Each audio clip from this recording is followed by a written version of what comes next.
President. Maganda talaga Sir, siya. Madam Vice President. Ang pinakamakulit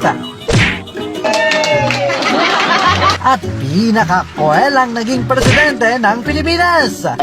ABS-CBN po, si Doris Bigornia po. Akala ko sa Lebanon.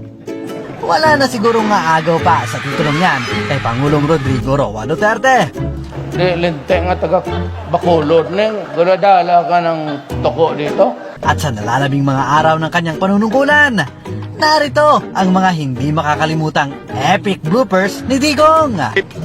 Ang lamok galit sa nainit ng ulo. Ito ang PRRD's Top 10 Funniest Moments. Number 10. Isa na yata si Doris Bigornia ng ABS-CBN sa mga journalist na tila favorite na asa rin ni Pangulong Duterte. Doris muna. Ikaw na. Ikaw ang gusto kong patayin. Narito ang ilan sa mga koelang banggaan ng dalawa. Nandiyan si Doris o Bigornia ng ABS. Putulin mo yan, Doris. Putulin yung ulo mo. Gawin na issue yan. Sir, kailan ho ulit may matutumba na mayor? Depende na lang sa intriga mo kung saan ang mas marami. You are from ABS-CBN po, si Doris Bigornia po. akala ko sa Lebanon. Maraming maganda sa Lebanon. Number 9. Napanood nyo na rin ba kung paano kiligin si Pangulong Duterte? Sa isang interview noong 2016, abay tila hindi napigilan ni Digong na kiligin sa sagot ng kanyang dating misis na si Elizabeth Zimmerman sa tanong kung posible ba ang second chance sa kanilang dalawa.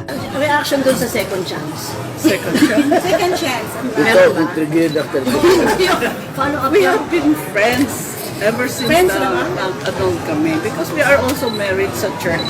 Not only sa civil, also in church. So, in my situation, I think I'm still married to Rodrigo.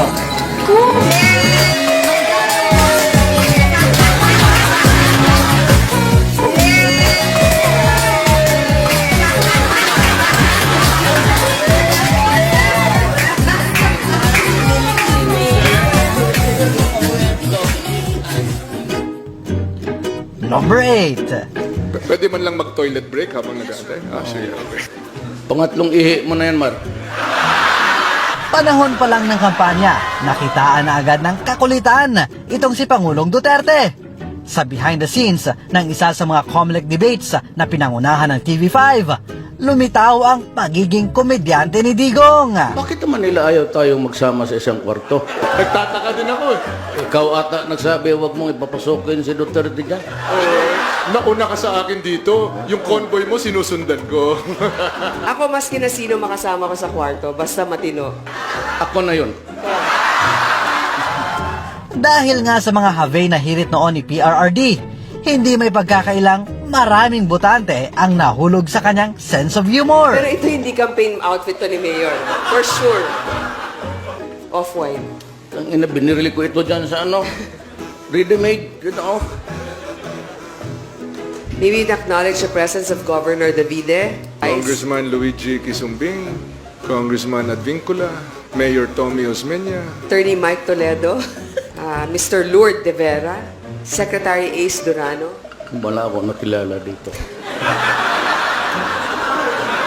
Mukhang talo na ako dito sa butuhan. Hindi, ganito na lang.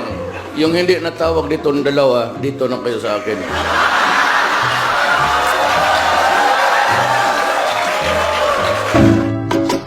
Number 7. Kinaaliwan din ng mga netizens ang videong ito ng labis na pagkamangha ni PRRD sa ginagamit niyang alcohol sprayer na disensor.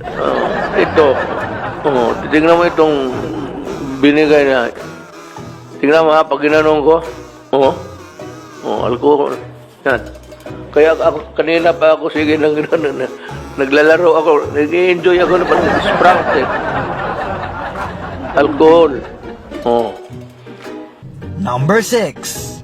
Sa awarding naman ng mga winning athletes ng 2019 Southeast Asian Games, agaw eksena itong skateboarder na si Marjeline Didal matapos na hamuning mag-dub si Pangulong Duterte.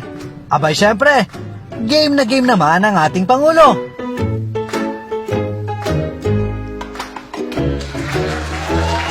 Yun nga lang sa huli, meron pang kambyo.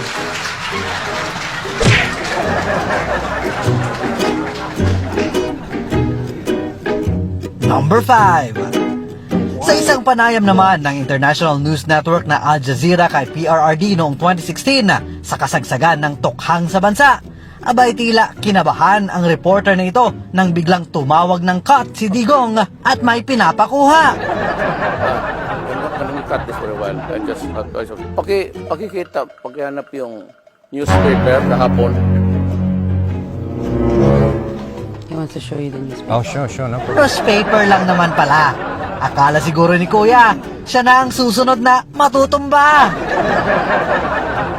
Number 4. Sino nga bang makakalimot sa kontrobersyal na kissing scene ni Pangulong Duterte at isang OFW sa South Korea? Huwag kang mag-amin-amin dyan. Halika dito. Hoy! Huwag mag-kina.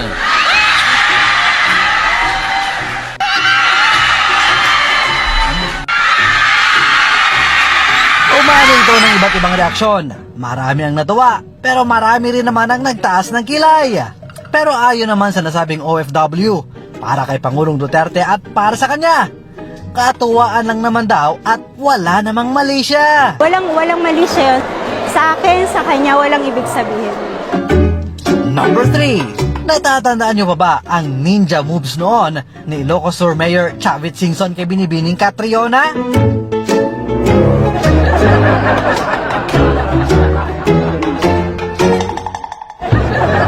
Abay, dahil nga dyan kantsaw ang inabot niya kay Pangulong Duterte na mukhang updated rin sa mga trending sa social media.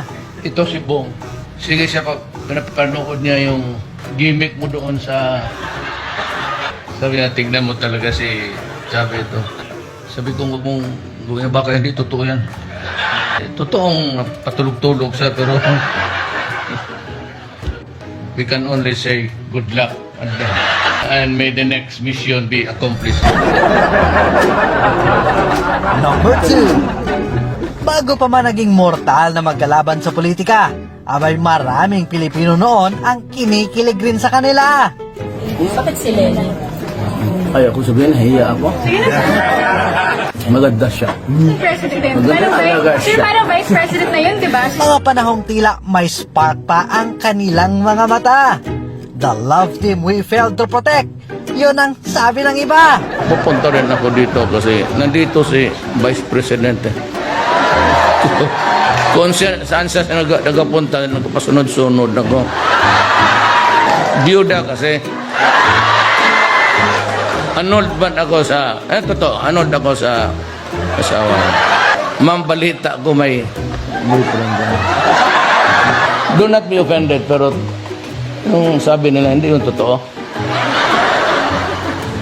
Number 1. Pero sa lahat na yata ng nakabangayan ni Pangulong Duterte, si dating Senador Laila de Lima na marahil ang pinaka hindi na malilimutan. Naawa na po ako sa inyo, mahal na Pangulo. Tigilan niyo na po ako. Ano pong gusto niyo sa akin? May gusto po ba kayo sa akin? Sir, Senator De Lima was asking if may gusto daw po ba kayo sa kanya. Ano? She was asking, sir, kung may gusto daw po ba kayo sa kanya. Masyado na nila akong ginigipit, inaapi. Tapos ganyan pang gagawin nila. Lahat na lang sinisisi sa akin. And they call themselves men. At syempre, ang pinaka-epic, ang hindi malilimutang reaksyon ni Digong nang magtagpo ang kanilang landas ni De Lima sa Kongreso.